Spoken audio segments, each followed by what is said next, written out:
تو دل کو زندہ کرنے کے اسباب میں سے پہلا سبب ذکر کی کثرت. ہمارے مشائخ یہی سبق دیتے ہیں سب سے پہلے. فرماتے ہیں کہ 2 حصوں میں کرو. ایک تو چلتے پھرتے لیٹے بیٹھے اللہ کی طرف دھیان رکھو، اس کو وقوف قلبی کہہ دیتے ہیں. اور ایک فرماتے ہیں کہ صبح اور شام 15 منٹ آدھا گھنٹہ ساری دنیا سے ہٹ کٹ جاؤ اور اللہ تعالی کی یاد میں ڈوب جاؤ. ساری دنیا سے ہٹ کٹ جاؤ اور اللہ تعالی کی یاد میں ڈوب جاؤ.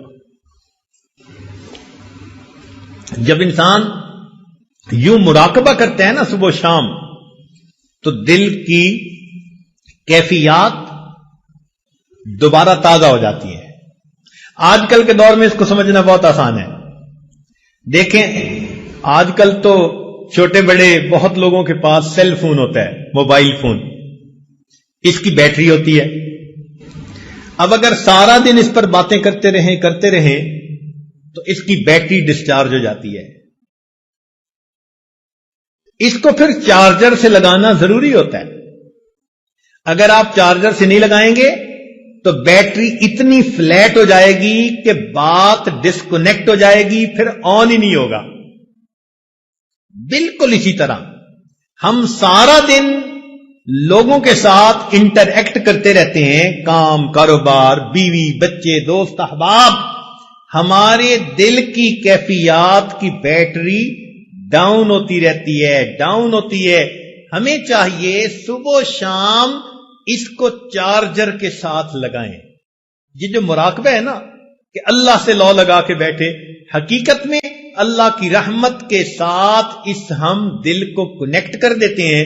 ادھر سے برکت آتی ہے، رحمت آتی ہے، اور وہ دل کی بیٹری کو دوبارہ چارج کر دیتی ہے. اس لیے صبح و شام کا ذکر بہت ضروری. یہ پہلا سبب. دوسرا سبب جس سے دل زندہ ہوتا ہے وہ ہے تلاوت القرآن.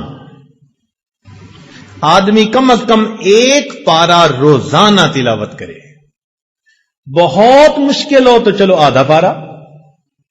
کوئی دن زندگی کا اللہ تعالی کی یاد کے بغیر نہ گزرے، تلاوت قرآن کے بغیر نہ گزرے.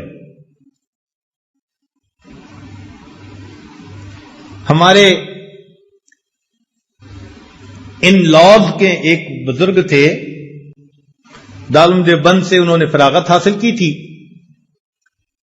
میری ایک مرتبہ ان کی ملاقات سوات میں ہوئی تو وہ کہنے لگے کہ میں امام العلماء والصلحاء حضرت خواجہ عبد المالک صدیقی رحمت اللہ علیہ سے بیعت ہوا، اور اس وقت انہوں نے فرمایا کہ 1 پارہ روزانہ تلاوت کرنا. فرمانے لگے کہ آج اس بات کو کہے 43 ایئرز گزر چکے ہیں، ان 43 سال میں ایک دن بھی میرے قرآن کی تلاوت میں لاغا نہیں ہوا. جب ایسے لوگ اللہ کے سامنے نام اعمال لے کر جائیں گے تو ہمیں کتنی شرمندگی ہوگی کہ ہمارے کتنے دن تلاوت کے بغیر جا چکے ہیں.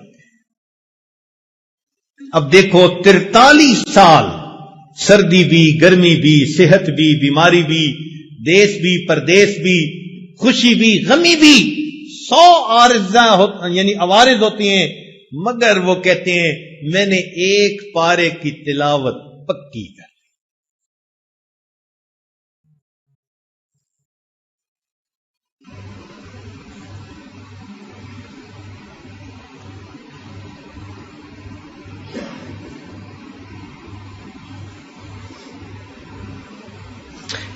چنانچہ عبداللہ ابن عباس نے فرمایا کرتے تھے